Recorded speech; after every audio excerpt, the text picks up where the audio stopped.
Hello दोस्तों, हम फिर आ गए थे एक कहानी केयरिंग हस्बैंड, जिसको लिखा है श्रेया जी ने और उसका क्रेडिट भी इन्हीं को जाता है। सो दोस्तों, हमारी इस कहानी के पूरे एपिसोड नंबर आपके 105 हो चुके हैं। हम देखते हैं अगली कहानी में क्या होता है। शुरू करते हैं कहानी का एपिसोड नंबर 106 और देखते हैं कहानी में क्या होता है। जैसे ही श्रेया ने कबीर को देखा तो उसकी धड़कनें बढ़ गईं और कबीर श्रेया को बेड पे ले गया और उसे ऊपर से नीचे तक देख रहा था। उसके थोड़ी ही देर बाद कबीर ने श्रेया को किस करना शुरू कर दिया और लगातार किस कर रहा था। फिर दोनों के बीच में पूरा रोमांस चालू हो गया। फिर आखिर में जब वो थोड़ा आज़ाद हुए, तब श्रेया ने एक छोटी सी डिमांड कबीर से की। एक श्रेया ही थी जो कबीर से अपनी बात मनवा सकती थी, वरना हर किसी को पता था कि कबीर एक तानाशाह है जिसका जो मन करता था और वो उसे कोई रोक नहीं सकता था। पर आज वो इंसान श्रेया का क्यूट सा चेहरा देख कर पसीज गया था कि अगर किसी को ये बात पता चली तो उसे विश्वास ही नहीं होगा कि Kabir Kapoor the business tycoon Kabir Kapoor को कोई किसी काम करने से रोक सकता है। कबीर फिर बिना किसी एक्सप्रेशन के साथ बोला, ठीक है। और ये सुनने की देरी थी और श्रेया के चेहरे पे 440 वोल्ट की स्माइल आ गई और उसने कस के कबीर को हक कर लिया और कबीर भी उसे कस के हक कर लिया। श्रेया को इस तरह स्माइल करते देख कबीर खुश था, लेकिन फिर वो अपने एरोगेंट तरीके से बोला, ज़्यादा खुश होने की ज़रूरत नहीं है। मैं तुम्हें अभी खाली छोड़ा है, इसका मतलब ये बिल्कुल नहीं कि तुम बच गई हो। रात में तुम्हें मुझसे कोई बचा नहीं पाएगा। पर कबीर की बात सुनकर श्रेया को कोई फ़र्क नहीं पड़ा। वो बस अभी बाहर जाना चाहती थी और रात का देखा जाएगा। फिर जल्दी से बोली, अभी क्या हम लोग अभी बाहर जाकर समुद्र देख सकते हैं? मैंने आज से पहले कभी भी समुद्र नहीं देखा है। ये सुनकर कबीर ने अपना सिर हाँ में हिला दिया। ये देखकर श्रेया जल्दी से रेडी होने चली गई। फिर जब वो जल्दी से रेडी होकर आई और कबीर के साथ वहाँ बाहर चली गई। श्रेया ने कस से कबीर का हाथ पकड़ रखा था और इधर उधर गौर से देख रही थी। जैसे वो लोग समुद्र के किनारे पहुंचे, श्रेया खुश हो गई। उसने देखा कि आस पास के लोग कैसे मस्ती कर रहे थे। कुछ लोग सांड के साथ खेल रहे थे, कुछ तो पानी में जाकर एंजॉय कर रहे थे। वहाँ पर बहुत सारी खाने की डिश भी थी। ये सब मज़े से वो खा रहे थे। श्रेया भी पास से सब कुछ देखना चाहती थी, उसे छूना चाहती थी।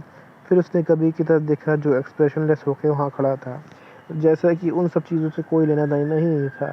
ये देखकर श्रेया मायूस हो गई, क्योंकि श्रेया को पता था कबीर को गंदगी बिल्कुल भी पसंद नहीं है, इसलिए वो कभी भी समुद्र के पास नहीं जाएगा और न ही उसे जाने देगा। कबीर ने श्रेया के एक्सप्रेशन को नोटिस कर लिया था। फिर उसने श्रेया को अपनी गोद में उठा लिया, उसे आगे ले जाने लगा। वहीं कबीर के ऐसे अचानक उठाने से श्रेया डर गई।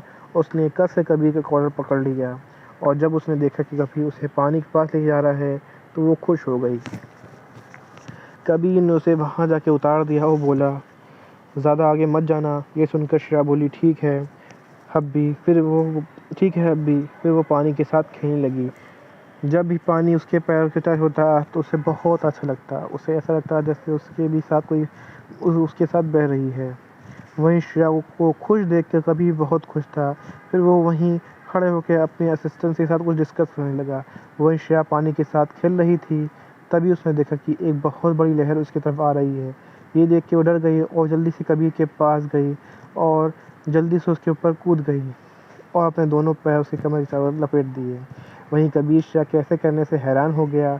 उसे समझ ही नहीं आया कि श्रेया को अचानक से हुआ क्या, पर उसने कस के श्रेया को पकड़ लिया। श्रेया चिल्लाते हुए बोली, अभी मुझे बचाओ, वरना ये लहरें मुझे डुबा ले जाएंगी। वहीं श्रेया की बात सुनकर कबीर को समझ नहीं आया कि वो हंसे या रोए। कबीर फिर प्यार से श्रेया की पीठ पे हाथ फेरते हुए बोला, वाइफी ऐसा कुछ भी नहीं होगा, देखो वो लहर चली गई। पर श्रेया कहाँ मानने वाली थी। वो जिद करती, नहीं अभी मुझे प्लीज़ ले चलो, वरना मैं डूब जाऊंगी। ये सुनकर कबीर ने फिर से अपने असिस्टेंट की तरफ देखा और श्रेया को वैसे ही अपनी गोद में ले चला गया। श्रेया ने एक बार भी पीछे मुड़ के नहीं देखा। एक लड़की ऐसी ही लहर से डूब कर बहुत दूर चली गई थी और ये सब याद आते ही वो डर गई थी, क्योंकि वो कबीर से दूर होना नहीं चाहती थी।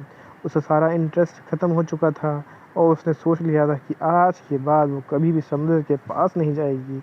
वहीं कबीर श्रेया को वापस रूम में ले आया था और फिर वो श्रेया को वहीं छोड़ के ऑफिस चला गया, क्योंकि उसे कुछ काम आ गया था। श्रेया ने भी कुछ नहीं कहा, क्योंकि वो थक चुकी थी और वो सोना चाहती थी। फिर कबीर के जाने के बाद उसने अपने कपड़े चेंज किए और क्योंकि वो गंदे हो गए थे फिर जल्दी से ब्लैंकेट ओढ़ के सो गई। वहीं दूसरी तरफ कबीर अपने असिस्टेंट से बोला, जितना जल्दी हो सके इस मैटर को सॉल्व करो। मैं नहीं चाहता कि आगे कुछ जाके कुछ प्रॉब्लम हो। और हाँ, मैं तुम्हें जो काम बोला था वो हो गया। ये सुनकर कबीर का असिस्टेंट बोला, हाँ सर हो गया। फिर कबीर कुछ और मैटर डिस्कस किए और फिर वहाँ से चला गया। यहीं पे कहानी का एपिसोड नंबर 106 कंप्लीट होता है। सो दोस्तों, आपको एपिसोड नंबर 106 कैसा लगा हमें कमेंट करके ज़रूर बताइएगा। कहानी कोई ऐसा अंश ऐसा भाग जब समझ में ना आया हो आपको अच्छा लगा हो तो भी हमें कमेंट करके ज़रूर बताइएगा। कहानी अच्छी लगी तो उसको लाइक कीजिएगा, शेयर कीजिएगा, चैनल को सब्सक्राइब कीजिएगा ताकि आपको हमारे आने वाली कहानी आसानी से पता चल सके। तो दोस्तों, हम फिर मिलेंगे एक नए वीडियो के साथ, एक नए एपिसोड के साथ। अब तक के लिए मुझे इजाज़त दीजिए। धन्यवाद दोस्तों।